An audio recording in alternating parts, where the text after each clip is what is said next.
దోచుకొని దాచుకున్న దొంగ డబ్బుతో రోజుకో మీటింగ్ పెట్టి రోజుకో అబద్ధాన్ని కొత్త అబద్ధాన్ని ఒక డ్రామాలాగా చేస్తున్న ఈ కేటీఆర్ ఈ మాటలను కానీ ఆ ప్రచారాన్ని కానీ తెలంగాణ ప్రజలు నమ్మకండి. ఎందుకంటే అధికారం పోయిన మిషలో నాకు తెలిసి పిచ్చి కుక్క గరిచిందో నాకు అర్థం కావట్లేదు. మాట్లాడే మాటల తీరులో కానీ చేసే అబద్ధాల్లో కానీ చేస్తున్న ఈ కార్యాల్లో కానీ.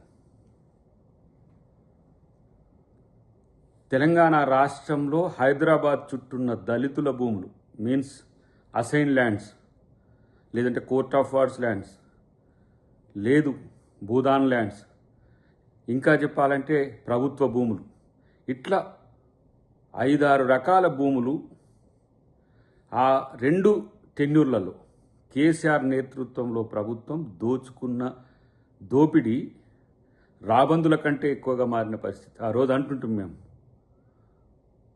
ఏంది భారత రాబందుల సమితి అని చెప్పేసి.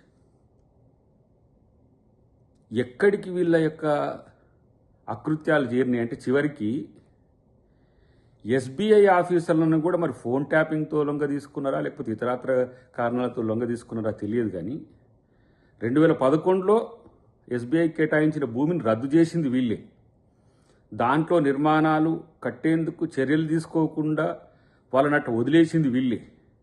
చివరికి ఇళ్ల పార్టీ నాయకులే ఎస్బీఐ ముఖ్య అధికారులనంత చేతిలో పట్టుకొని చివరికి అది ఆక్షన్ జరుగుతున్నప్పుడు, ఎందుకంటే 300 కోట్ల వరకు ఒక ఎకరం బలికి రేవంత్ రెడ్డి గారికి పేరు వస్తున్నది కదా, రావద్దని చెప్పి దాన్ని అట్లా ఆ కేసులు ఉన్నాయని చెప్పి అట్టే పెట్టి మళ్ళీ ఆక్షన్ తర్వాత కోర్టుకు పంపించేసి అది ఎస్బీఐకి ఈ రాష్ట్ర ప్రభుత్వానికి పంచాయతీ పెట్టే ప్రయత్నం చేశారు. ఇంత నీచులా హెచ్యు భూములు రాష్ట్ర ప్రభుత్వానికి చెందినవి అయితే అవి చెందకుండా ఏదో ప్రకృతి విధ్వంసం జరుగుతుందని ప్రపంచవ్యాప్తంగా ప్రచారం చేసి అక్కడ 9,000 కోట్లు వస్తే రాష్ట్ర అభివృద్ధికి ఎక్కడ, లేకపోతే రైతులకు ఏం చేస్తాడో, ఇంకా లేకపోతే ప్రభుత్వ పథకాలు ఏం చేస్తాడో, చేస్తే ఎక్కడ మంచి పేరు వస్తుందో అని అట్లా చేస్తుంది. ఇప్పుడు ఇది 1,500 కోట్ల రూపాయలది. దీన్ని అడ్డుకోవాలని కుట్రలు. ఎందుకు ఇంత నీచాతి నీచంగా మీ రాజనీతి దిగజారిందో కనీసం ఆత్మపరిశీలన చేసుకునేటోడే లేడా? ఇలా తెలంగాణ రాష్ట్రంలో ప్రతిపక్షం ఒక అఘోరాగా కాదు. ఒక విషయం చెప్పాలంటే నాకు అనిపిస్తున్నది, ఇలాంటి ప్రతిపక్షం ఉన్న దగ్గర ప్రజలకు మంచి పక్కన పెడితే ఏమనాలి, విష ప్రచారాలతో రోజుకొక వర్గాన్ని రెచ్చగొట్టే కుట్రలు చేస్తున్నాం. మూసీ కట్టలేదు, ఇలా మూసీ పరివాహక ప్రాంతంలో బాధితులనేమో నష్టం చేసినట్టు, పేదలనేమో ప్రభుత్వం దోచుకున్నట్టు. ఎందుకంటే ఇప్పుడు వీళ్ళకి ఎందుకు ఈ కుట్ర తెలుసా? కేంద్ర ప్రభుత్వం ఒప్పుకొని 83 ఎకరాలు గాంధీ సరోవర్ ప్రాజెక్టుకి ఇచ్చినందుకు ఇక వశపడట్లే. అక్కడ ఒక మీటింగ్ గాయించాలి, ఆడబెట్టేసి వాళ్ళని లేపాలి. ఎట్లా అసలు మీకు అభివృద్ధి సంక్షేమం అంటే మీ అభివృద్ధి మీ సంక్షేమం అయింది. ఇలా మూసి పునరుజ్జీవం జరిగితే ఏం జరుగుతుందో మున్సిపల్ శాఖగా ఎలగబెట్టిండి. తెలుసు చేయలేకపోతే నీ చేతగనంతాన్ని ఎక్కడ కప్పిపుచ్చుకోవడానికి ఇట్లాంటి అబద్ధ ప్రచారాలు ఎందుకు చేస్తున్నావు? ఈరోజు 1,00,000 పైచిలకు ఇండ్లు పేదలకు కట్టించడానికి ఇలా జిహెచ్ఎంసీ పరిధిలో కానీ, ఎంఎంసీ పరిధిలో కానీ, లేకపోతే సిఎంసీ పరిధిలో కానీ, ఫ్యూచర్ సిటీ ఏరియాలో కానీ ఒక ప్రయత్నం జరుగుతుంది. అది పక్కన పెట్టి ఏదో మొత్తం అక్కడ భూములు తీసుకుంటున్నట్టుగా మూసి పరివాహక ప్రాంతంలో జరిగేదాన్ని ఎక్స్పోజ్ చేయడానికి నువ్వు ఎంత చేసినా నిన్నెవ్వడు నమ్మడు. కారణం ఎందుకంటే హైదరాబాద్ను సర్వం దోచుకుంది నువ్వు కాబట్టి. ఆ దోచుకున్న డబ్బు రాష్ట్రాల్లోనే కాదు దేశాల్లో కూడా తగలబెట్టి ఇప్పుడు వాటితో ఇవన్నీ నాటకాలు చేస్తున్న పరిస్థితి ఎవరికి తెలియదు. అసలు ఈ రాష్ట్ర ప్రభుత్వం చేస్తున్న మంచి పనిని చెప్పకపోతే సరే, అబద్ధాలని చెప్పి వర్గాలను రెచ్చగొట్టడం ఏమో అంటున్నాడు. కాంగ్రెస్ వాళ్ళను ఇట్లా తిరగనీయకండి, అట్లా చేయనీయకండి అని చెప్పి అసలు నిన్ను బయట తిరగనీయడమే కాంగ్రెస్ ప్రభుత్వం చేస్తున్న తప్పు.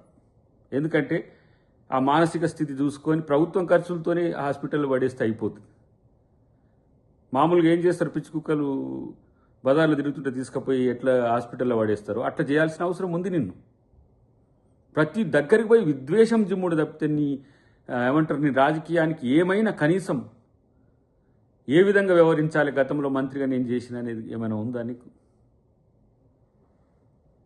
ఏమైనా తిడితే తిట్టిందని అంటారు, ఏమన్నా అంటే అంటారని అంటారు. మరి ఇట్లాంటి పనికిమాలిన అబద్ధాలు చెప్పడానికి సిగ్గుండాలి కదా.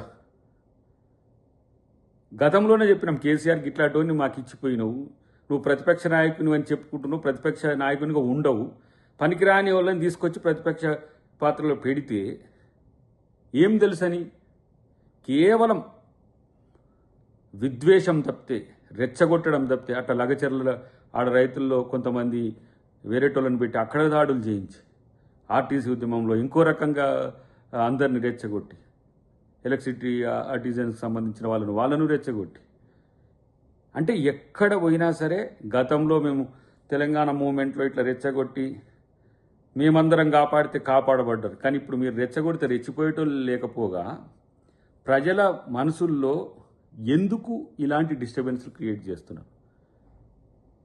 ఇది బీఆర్ఎస్ పార్టీ నాయకులు ఆలోచించుకోవాలి.